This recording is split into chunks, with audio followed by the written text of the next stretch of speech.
New ideas. Big debates. Meeting the change makers. Transforming services. I'm Matthew Taylor, and this is Health on the Line, brought to you by the NHS Confederation. Hello, and welcome to Health on the Line. Back after our summer recess. It's great to be talking with you again. Over the coming weeks, you'll hear an eclectic mix of NHS leaders and experts on health from outside the system, the kind of people we hope you've come to expect from this podcast. We're going to be hearing from Lord Markham, the Health Minister, from Chris Ham, who's written a report for us and the Health Foundation on system improvement, and from the chair of our primary care network, Aruna Garcia.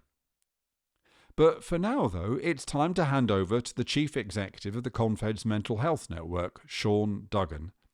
And Sean's had a great conversation, which I know you're going to enjoy listening to, with Geraldine Strathdee. She's the independent chair of the government recent rapid review into mental health inpatient data. So enjoy Sean and Geraldine's conversation, and I look forward to speaking to you again very soon. Okay. Hello, everybody. I'm Sean Duggan. I'm the Chief Executive of the Mental Health Network for the NHS Confederation, and a very warm welcome to this latest edition of the podcast, Health on the Line. There's a really important area around quality mental health that has an impact across the system.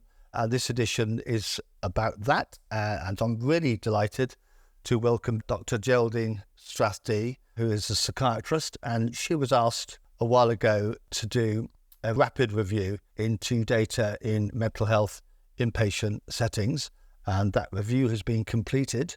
And Geraldine Strathdee is with us here on the podcast. Hello, Geraldine. Good morning, Sean. And first of all, can I say thank you so much for inviting me to take part in this podcast, and also a good morning to those listening. The subject I'm going to talk about is of probably equal relevance to people working in acute and primary care as it is to people in mental health trusts, and certainly of really significant relevance to integrated care systems and their future planning. That's fantastic, Geraldine, and I'm so pleased you mentioned that, because this is a podcast going out to the entire membership, which is outside mental health. Mental health is a clinical condition spanning all the aspects of it, so it has relevance to everyone, and those of you working in mental health, more relevance. And I know that a lot of you were involved in the work and the consultation with Geraldine during the preparatory stage of the review. Anyway, before we go into the details, Geraldine, of the review, tell us just a little bit about yourself. What took you into psychiatry in the first place? And I mean, I know that you've been a real advocate of improving data in mental health for many years, but not everybody knows that, and why this special interest in data. Okay, well, first of all, I can perhaps start off with why did I decide to specialise in mental health? The story really started with where I grew up. I grew up in Northern Ireland, and I grew up in a community where there was a lot of deprivation. There was a lot of difficulties in accessing education and employment and equal access to resources. So at the small school I went to, nobody had done science ever before my year. And for some strange serendipitous reason, 7 young women like myself decided that we wanted to do medicine. And the school hired in a science teacher for the first time. And I had seen my role model really was the local GPs, who I'd seen as highly respected members of the community who probably fulfilled as much of a social stabilizing function as a medicine function. So I went to university in Queen's University, Belfast, and was determined to be a GP. And then I had the good fortune to be allocated the psychiatric placement as one of my very first medical student placements. And the first person I met was a woman who changed my life. So I arrived in the large institutions. I'd been told it would be very scary. I mustn't talk to this woman. I mustn't close the door. She was very violent. And I sat with her and respectfully closed the door as much as I felt was safe, but also offered her privacy. And she told me about her life the symptoms she had, the terrifying, distressing paranoia, the hallucinations that she was having. But she also told me how it started for her. And it started with years and years of systematic physical sexual abuse by her father and other members of her family. And by the end of my hour and a half with her, I realized that the pain, the suffering that there is in mental ill health was as great as, and sometimes greater than, the pain and the suffering that happens to people who have significant physical ill health.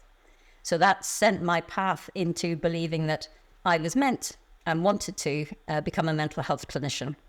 So that's the start of my journey. Thank you, Geraldine. Actually, it's not too dissimilar to the reason why I went into psychiatric nursing. That's fantastic and to hear that. Geraldine, so let's get on to the review. And it really started because government had concerns that the right data to identify risks and problems and quality issues, patient safety issues, was not available, particularly around inpatient settings. And there have been a number of cases where the quality of inpatient services came to the attention and they asked you to conduct a review. As always with any review, it's about terms of reference and it's about focusing in so you can do, because to look at quality and risks in mental health is very broad. How did you approach it? How did you define it in the end and what did you particularly look at? So I think people can read the report, which sets out in beautiful legal and other language exactly what the terms of reference for.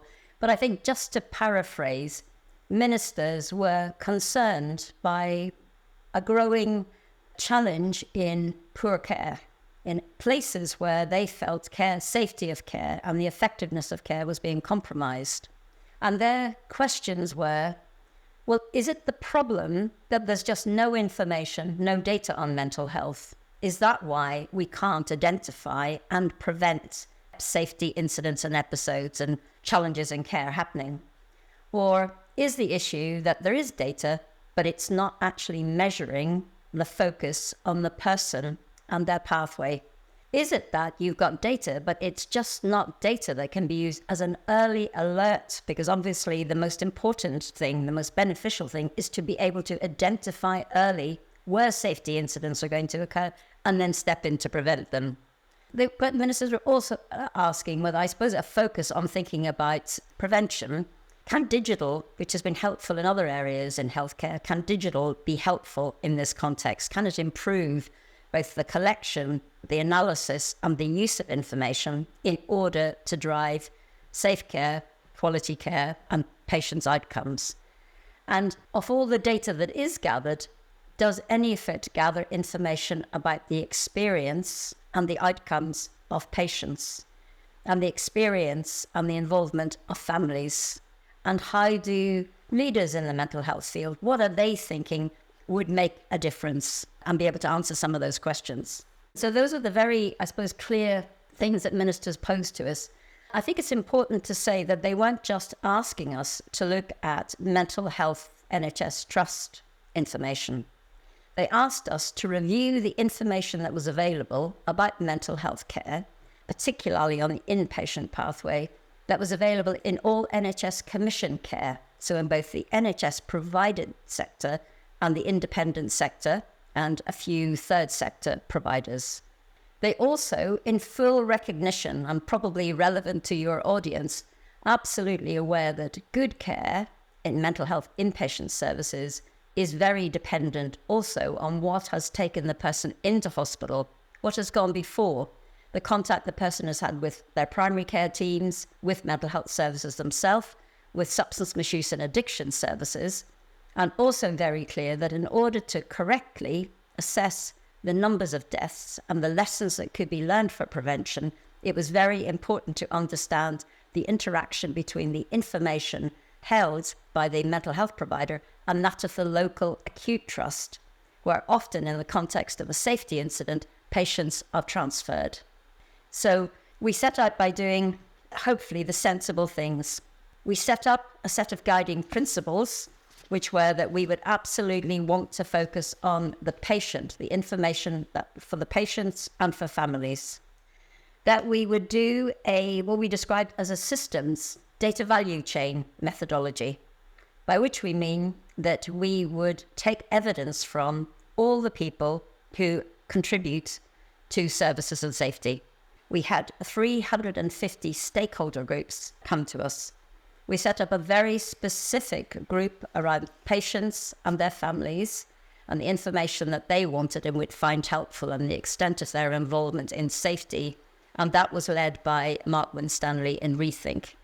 We went out to the fields and we selected organizations in each region. Now, it's only 8 weeks, so are these representative organizations? We chose them for a variety of variables. And we decided that we would do the data value chain method. So that meant we went and we asked the patients and the families, and then the healthcare assistants, the primary nurses, the ward managers, the director for that service, right up to board members, the head of the quality committee, and integrated care system local partners, as well as chief execs and chairs. And the questions we asked about the data and the information was, what information do you currently provide to national bodies, regional bodies, local bodies, your own trust? How much of that information do you get back in a form that means it has real utility to help you manage your caseload and manage patient outcomes and care? How much of it comes back that helps inform your care plans? How much of it is gathered using digital means, and is that helpful?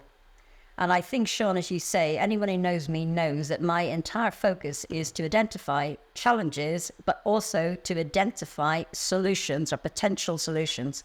So the next question we asked people was, and are you doing things that you are actually proud of that you want to tell us about? What do you feel you've done that has actually really transformed the information you have, which means you could provide much safer early alert services?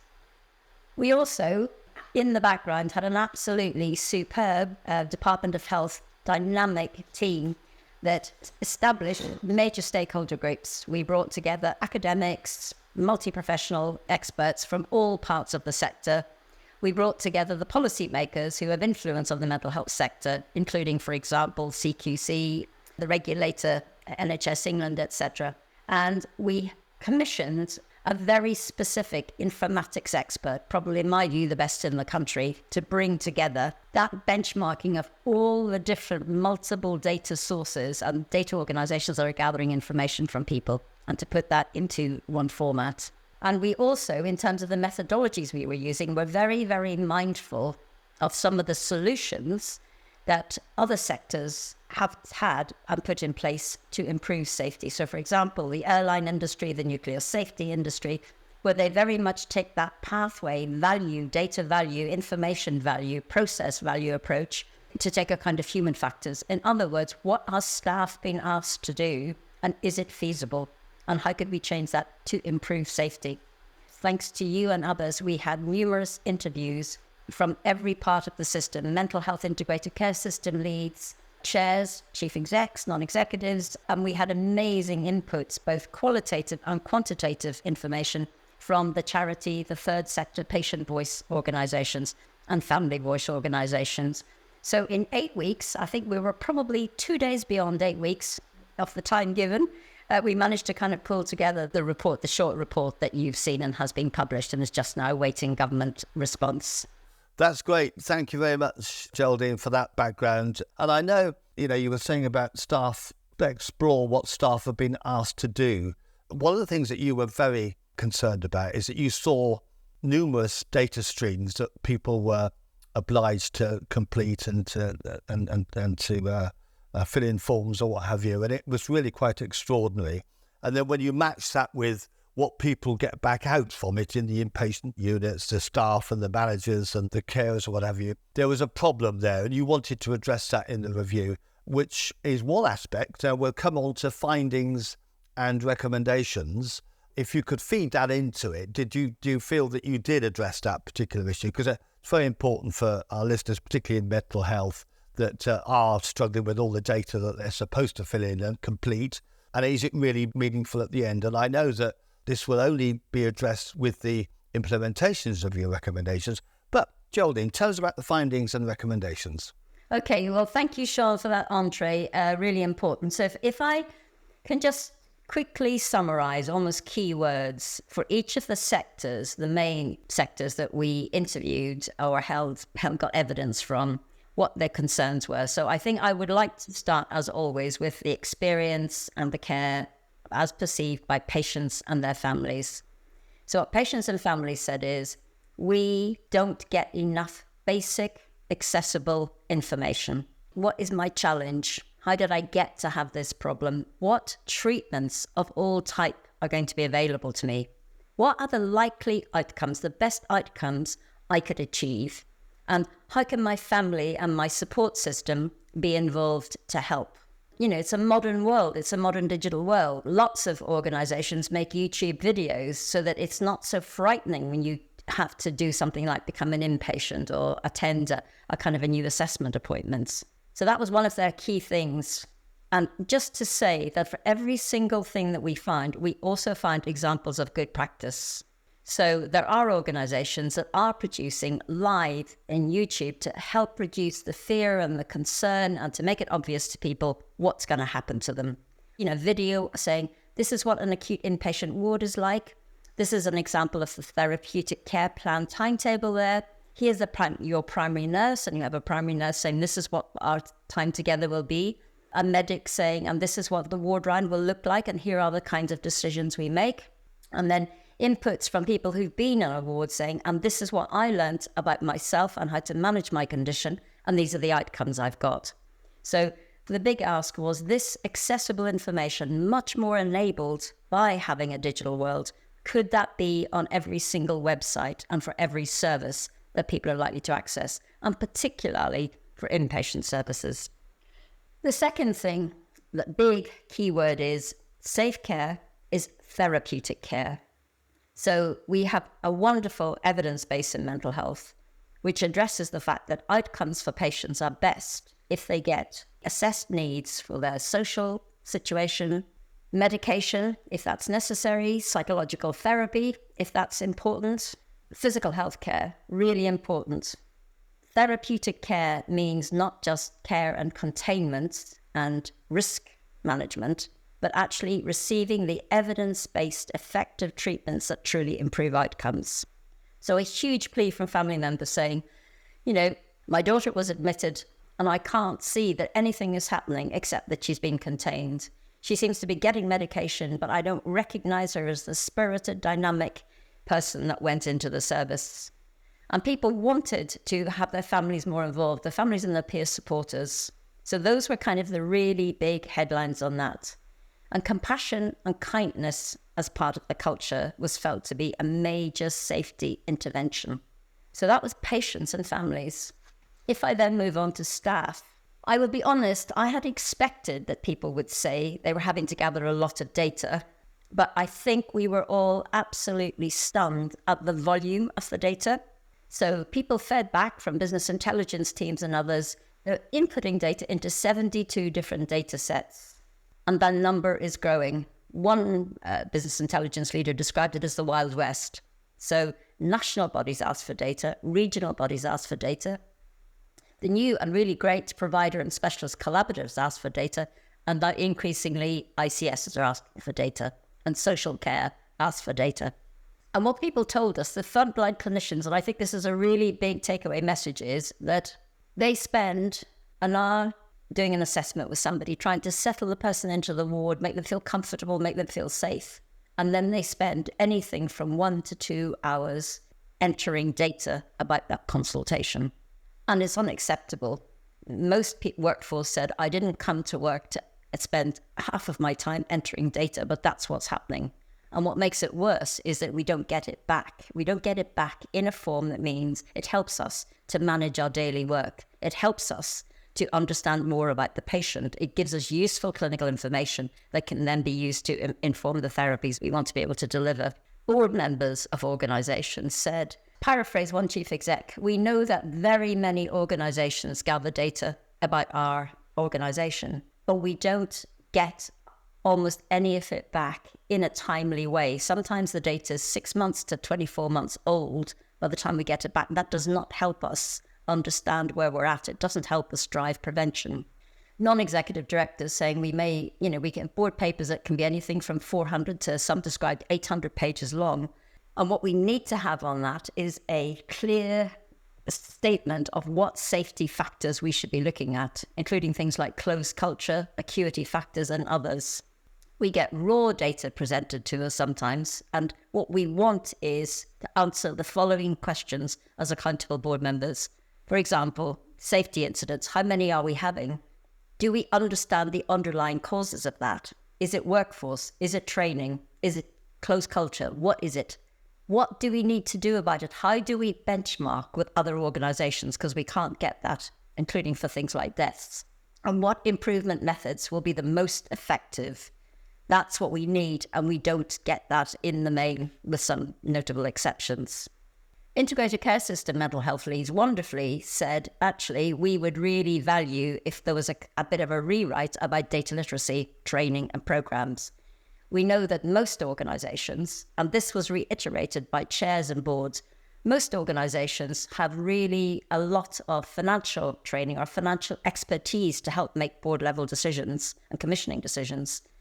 But we would like to see, we believe it, we will only get the safest services when safety and quality and efficiency data, clinical data, is equally available, both in the data and the expertise, as it is for financial data. So those were many of the kind of common themes that came over. Major burden, but we're not measuring what matters. And what matters is, who is the person? Let us help them understand how they get to be here in the condition. Are they getting the therapeutic interventions?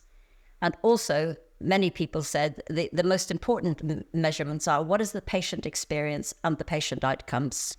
And most people said, we can't get that. But again, I can tell you what some of these solutions, really innovative solutions, people were coming up with that we were able to find.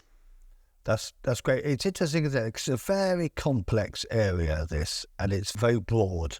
And when it comes down to it, patients and carers saying it's about compassion and kindness, and that has a bearing on the safety within the wards and the community. And we know that, but it's just so important to be reminded of it.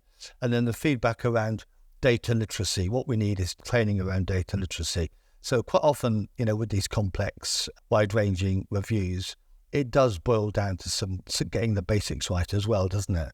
So, and you've made that quite clear. So we've talked about background, process, which is very comprehensive, and some of the areas that you uncovered. Just say a bit more about the recommendations and maybe just focus in on a couple of recommendations that you'd say would be a real priority for you. And bear in mind that, we're looking at, it's a mental health issue here, but that spans, as we were saying earlier, ICSs, primary care and acute. Just focus in on a couple of the really important recommendations that we as an audience listening to this need to take away. So I think the really important recommendations are the one about, I think, a general understanding that the data does not arise de novo. Somebody has to enter the data. And the opportunity cost of a high volume of data being entered is less time for therapeutic care by clinical staff. I was genuinely, I have to say, personally surprised at how many people said, but doesn't the data come from the business intelligence teams? It does, but as the business intelligence teams say, they have to support, train, change data sets to get clinicians to enter the data in the main. So I think just that pervasive understanding of data is not entered free. It comes at a cost. And that cost, especially in a workforce constrained environment, it comes at the cost of spending time with the patient and setting up therapeutic services often. So that's kind of one key message. I think the second kind of key message going forward really is that for almost every challenge that we identified in the report from the 350 stakeholders, there was an innovative solution, a really good solution being found. Because the other pervasive, I suppose, message is there is incredible variation. So people told us, patients, families, staff, boards, about the real variation across the 24 hours in a service. Variation in quality, standard, safety between day and night, between similar teams, between teams crossing over into the acute, just major variation that in the main external partners find hard to understand why if you have really good practice, it can't be disseminated across. So asking people to kind of rethink that. The other, I think, thing that I believe could actually be transformed, and we talked about it in the recommendations, is the issue about death. I mean, people will say we learn lessons. That's how we develop our strategies, based on learning lessons.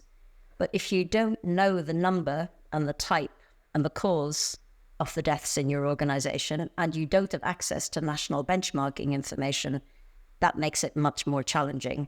And again, there are many organizations, or a number of organizations, gathering information about death by suicide, death by physical health, death by, I think, what I would call therapeutic negligence. And I say that word advisedly, because I think what is often not understood is the major harm that is done, the major lack of safety caused if the full effective therapeutic interventions are not available. And there are organizations that manage that. The other really important factors are about the staff.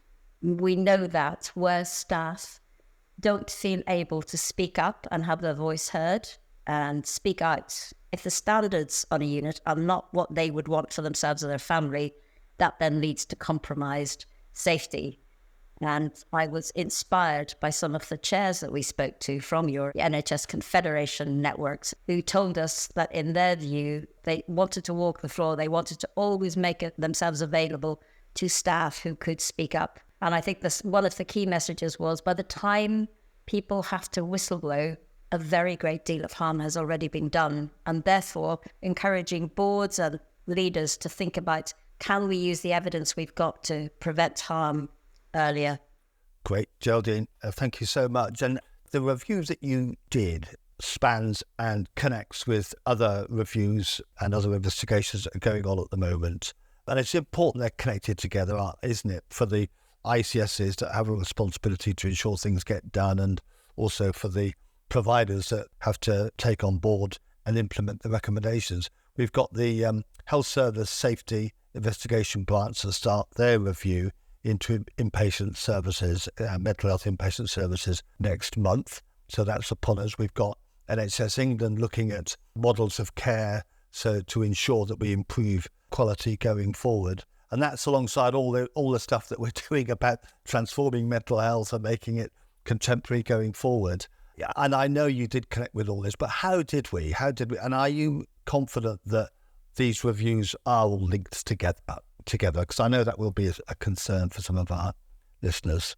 Yeah, I suppose what I would say is, just as there are very many diverse information and data collections, I think there are many synergistic, but also at times separate initiatives.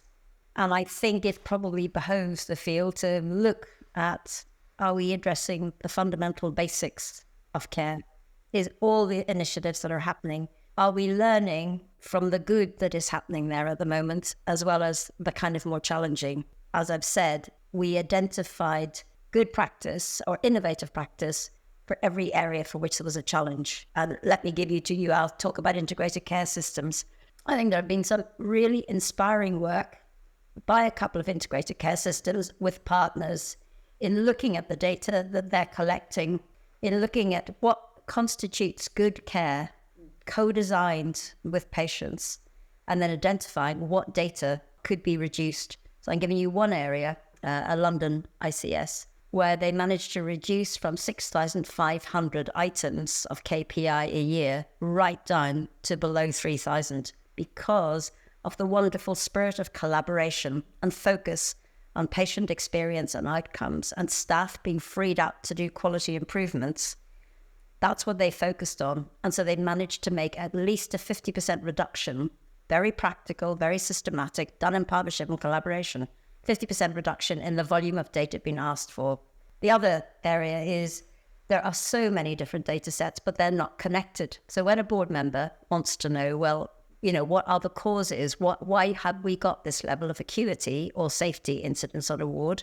There are organizations that have found a way to connect the different data sets that can bring together in one digital platform the level of acuity on a ward, the level of staffing on that ward, the level of difficult challenges on that ward, They've brought together the different data and information, gathered once, reported in one system in order to be able to set up early alert system. We can quote organizations that say we have 45 wards across the country, and on a regular daily basis, we can see where exactly we believe the challenges are going to come, and we can therefore put in more support staff, different kind of form of management.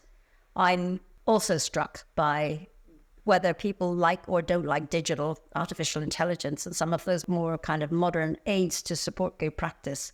Organizations that have put together in one platform all the information, patient-reported experience, the patient outcome measurements, staff views on outcomes, workforce metrics, mental health metrics, nursing observation metrics, all in the one place, so that actually there is a proper comprehensive picture of what's happening in the organization, inspiring that people in 2 organizations at least have felt that this was so important that they brought together the expertise to start to progress this much more efficient and direct use of information for the prevention of harm and the improvement of outcomes. That's really, I identify with that. I often, when you were saying about sort of bringing the common themes, if there are several data sets, try to bring it all together, which is what your report and your recommendations will talk about. It's the same when you're leading a provider organisation or an ICS and you've got all these reviews going on. We know that they all have common themes, so we know the sort of things that we're going to be seeing from reviews, which is about better co-production. It's about looking at the culture. We talked about compassion and kindness earlier and staff training. There are common themes. And I do think when you're faced with a number of reviews going on, it is about, as an organisation, they're going to happen anyway. So you might as well just pull the common themes together and transform and improve your services to address those common themes, rather than get too caught up with the fact there are too many reviews that conflict each other. Where there is conflict, then obviously we need to try and fathom that out and resolve it. Geraldine, that's fantastic. That's the last point, really, and it's the obvious point. What now? I know that you wouldn't conduct a review and then sit back, leave it to others. You'll be involved in it. What do you want to see? What do the listeners need to do, apart from look at the recommendation, to do their bit to implement them? But how are you going to be involved, and what do you think should be the next steps? Well, I mean, this is the Minister's Commission review, and I was the independent chair that brought together the methodologies, and with the help of all the leaders in the field, thought about what we would find and what the solutions would be. I think what is wonderful is that we made 12 recommendations. The 13th, which I don't regard as a recommendation, is that going forward, the progress and the implementation of the recommendations will be chaired and overseen by a minister. And that shows, I think, how extremely seriously people are taking this. So I think that's terrific. The consultation on, response from government to the recommendations is being taken very, very seriously, including that whole issue about looking at synergistically what is going on. I would urge people to think not just about, well, there's all these reviews going on, what's government going to do? Actually, many of the solutions can take place within organizations, learning from each other. One of the biggest responses that we've had, even to the early publication of the report, is, can you tell us immediately where these other things, these good things are happening? Because we would like to go and visit, we'd like to see it. It may not be the right thing for us, but we really, really do want to learn. Because I suppose one of the other key messages that came through is there is a lot of good stuff happening out there. And as you say, we know what many of the themes will be. Well, can we bring the good stuff together to be shared in a very accessible, open access site that can be shared with patients and families, as well as with partners across the system? There are already, I would say, many initiatives happening. So I've been to 4 major national events to circulate at the request of the organisers, just to circulate what's going on. This review has influenced and reinforced, I hope, many of the positive initiatives that are already happening, which are perhaps not as widely communicated or circulated as the fact that there's a lot of reviews going on. Excellent. Yes, I would agree with that. So, Dr. Geraldine Strathdee, thank you very much for telling us all about the review from start to finish. And we've got a role in the NHS Confederation to do a lot of what you said, really. It's about sharing good practice, pulling the themes together, And we do our bit with the reviews that are happening is to sort of try and collect all the recommendations together to make it easier for organisations going forward. Yes, so finally, thank you very much, Geraldine. Thank you very much indeed, Sean. And I hope that your members, many of whom have the solutions in their organisations and in their heads, that they can also come together, and maybe you will hold your own review of responses and practical ways in which improvement in safety could take place. You've been listening to Health on the Line from the NHS Confederation. Visit nhsconfed.org for more information about us and to register for events and webinars that delve deeper into the issues explored in this podcast.